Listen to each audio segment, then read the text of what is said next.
Hi friends, welcome to my channel. நம்ம இன்றைக்கி என்ன பார்க்க போகிறோன்னு பார்த்தீங்கன்னா, மசாலா முருங்கைக்காய் தாங்க எப்படி செய்யுதுன்னு பார்க்க போகிறோம். ரொம்ப சிம்பிளாக இருக்குங்க, ரொம்ப சூப்பராக இருக்கும். டேஸ்ட் வைஸ் எப்பயும் ஒரே மாதிரி செய்யாமல் கொஞ்சம் மாற்றி செஞ்சு பாருங்கள், ரொம்பவும் டேஸ்ட்டாக இருக்கும்.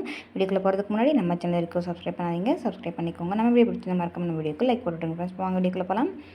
முருங்கைக்காய் நல்லா இந்த மாதிரி பீசஸாக கட் பண்ணி எடுத்து வச்சுருக்கேங்க. நல்லா தண்ணியில் அலசிட்டு கொஞ்சமாக தண்ணி சேர்த்து உப்பு, சாம்பார் தூள் 2 ஸ்பூன் அளவுக்கு சேர்த்துட்டு நல்லா வேக வச்சு 3/4 அளவுக்கு வேக வச்சு எடுத்துக்கலாம். இப்போ ஸ்டவ்வில் வச்சுட்டு 2 துண்டு தேங்காய், 1 ஸ்பூன் அளவுக்கு ஜீரகம், 1 ஸ்பூன் அளவுக்கு பட்டை, இது எல்லாத்தையும் நைஸாக நம்ம இந்த மாதிரி அரைச்சி எடுத்துகிட்டு வந்துடலாம். இப்போ இந்த இதில் பாருங்கள், முருங்கைக்காயெல்லாம் தண்ணியெல்லாம் சுண்டி 3/4 அளவுக்கு வெந்துருச்சு. இப்போ அதை அப்படி நம்ம எடுத்து வச்சுக்கலாம். இப்போ தாளிக்கிறதுக்கு வானலில் ஒரு 2 ஸ்பூன் அளவுக்கு எண்ணெய் சேர்த்துக்கலாம்.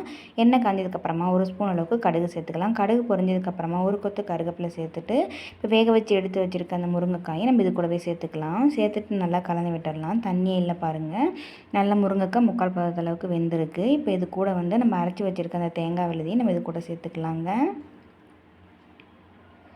சேர்த்துட்டு ஒரு 1/4 டம்ளர் அளவுக்கு தண்ணி சேர்த்துக்கலாம். தண்ணி சேர்த்துட்டு நல்லா இந்த மாதிரி கிளறி விட்டுடலாம். இந்த மாதிரி செஞ்சு பாருங்கள், டேஸ்ட்டே சூப்பராக இருக்குங்க. முருங்கைக்காய் பிடிக்காதுன்னு சொல்கிறீங்க கூட நல்லா கேட்டு விரும்பி சாப்பிடுவாங்க. ரொம்பவும் நல்லாயிருக்கும், குழந்தைங்களாம் நல்லா விரும்பியும் சாப்பிடுவாங்க. இந்த மசாலாவோட சாப்பாடு வச்சு சுடு சாப்பாடும் கூட வச்சு சாப்பிட்லாங்க, ரொம்பவும் நல்லாயிருக்கும். இப்போ இந்த மசாலாலாம் ட்ரை ஆகி நல்லா இந்த மாதிரி காயோடு ஒட்டி வந்துருச்சு பாருங்கள். இந்த ஸ்டேஜில் நம்ம ஸ்டவ் ஆஃப் பண்ணிடலாங்க. உப்பு காரம்லாம் கரெக்டாக இருக்கான்னு பார்த்து நீங்கள் செக் பண்ணிக்கோங்க. ரொம்பவும் டேஸ்ட்டான சூப்பரான மசாலா முருங்கைக்காய் எப்படி செய்யுதுன்னு நம்ம இந்த வீடியோவில் பார்த்தோம். இந்த வீடியோ உங்களுக்கு பிடிச்சுன்னா மறக்காம நம்ம சேனலை சப்ஸ்கிரைப் பண்ணிவிட்டு லைக் பண்ணிக்கோங்க ஃப்ரெண்ட்ஸ். தேங்க்யூ.